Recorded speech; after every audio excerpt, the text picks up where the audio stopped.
नमस्कार दोस्तों, स्वागत है आपका एक और नई मोटिवेशनल वीडियो में। तो दोस्तों, आज की हमारी वीडियो वो है मन को शांत कैसे करें। मन बहुत चंचल होता है, इसलिए वह अशांत रहता है और मन में जब तक अशांति रहेगी व्यक्ति हजारों सवालों से घिरा रहेगा।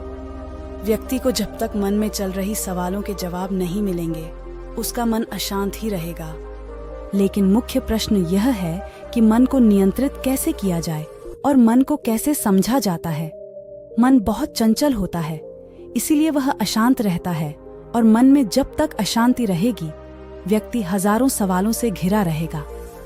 व्यक्ति को जब तक मन में चल रहे सवालों के जवाब नहीं मिलेंगे उसका मन अशांत ही रहेगा। लेकिन मुख्य प्रश्न ये है, मन को नियंत्रित कैसे किया जाए और मन को कैसे समझा जाए। गौतम बुद्ध की इस कहानी में उन्होंने मन को जानने के लिए 6 चरणों के बारे में बताया गया है। शुरुआती 5 चरणों को जाने बिना आप मन को नहीं समझ सकते हैं। तो आइए जानते हैं इस कहानी के बारे में।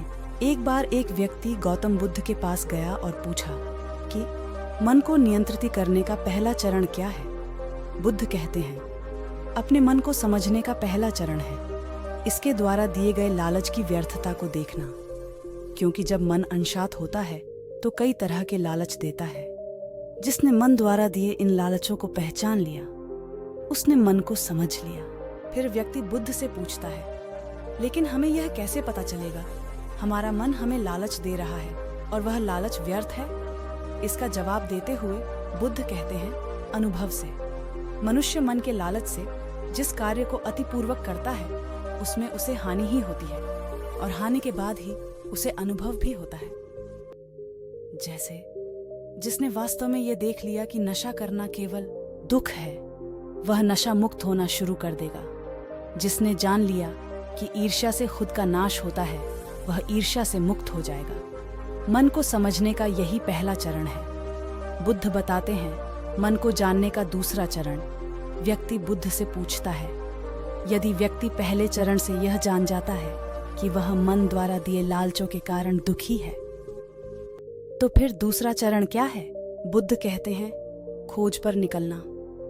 दूसरे चरण के लिए ऐसे व्यक्ति की खोज पर निकलना होगा जो कि पहले ही अपने मन को जान इससे मुक्त हो चुका है, क्योंकि वही तुम्हारा मार्गदर्शन कर पाएगा। बुद्ध बताते हैं, मन को जानने का तीसरा व्यक्ति कहता है, लेकिन ऐसे व्यक्ति की पहचान कैसे होगी। बुद्ध कहते हैं, यही तीसरा चरण है। सुनना ही अपने मन को समझने का तीसरा चरण है। व्यक्ति कहता है, क्या इसे देखकर पता नहीं किया जा सकता। बुद्ध कहते हैं, देखने में कोई व्यक्ति बहुत शांत और अच्छा लग सकता है, लेकिन उसके मन के भीतर क्या है यह उसके शब्दों से ही पता चलता है। लेकिन किसी की बातों पर तब तक विश्वास नहीं करना चाहिए जब तक कि वह तुम्हारे विवेक की कसौटी पर खरा न उतर जाए। चौथा चरण है कर्म करना। बुद्ध कहते हैं, कर्म ही मन को समझने का चौथा चरण है। खुद को जानने के लिए सही दिशा में कर्म करना जरूरी है, लेकिन कर्म करते हुए व्यक्ति हर बार 2 गलतियां करता है। पहली गलती है यह कि शुरुआत ही नहीं करना और दूसरी गलती पूरा रास्ता तय नहीं करना। इन दोनों गलतियों के पीछे हमारे मन की ही चाल होती है। व्यक्ति अपने कर्म को पूरा इसीलिए नहीं कर पाता क्योंकि वह सोचता है कि मैं कल से शुरुआत करूंगा तो कोई यह सोचता है कि मैं असफल हो जाऊंगा। इन गलतियों का मुख्य कारण है जागरूकता की कमी।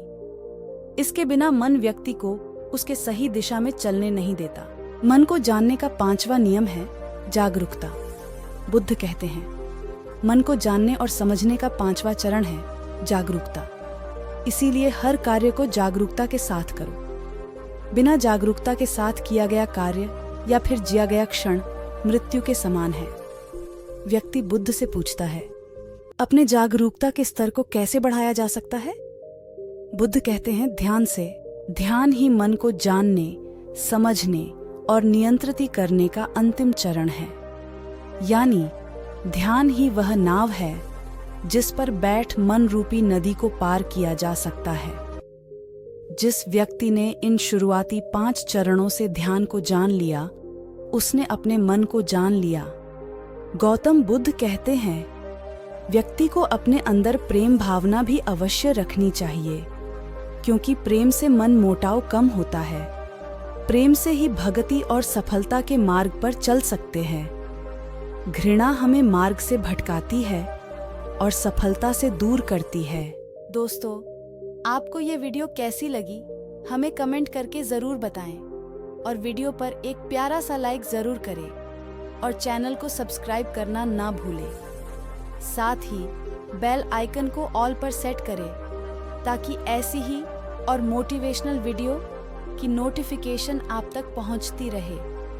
धन्यवाद।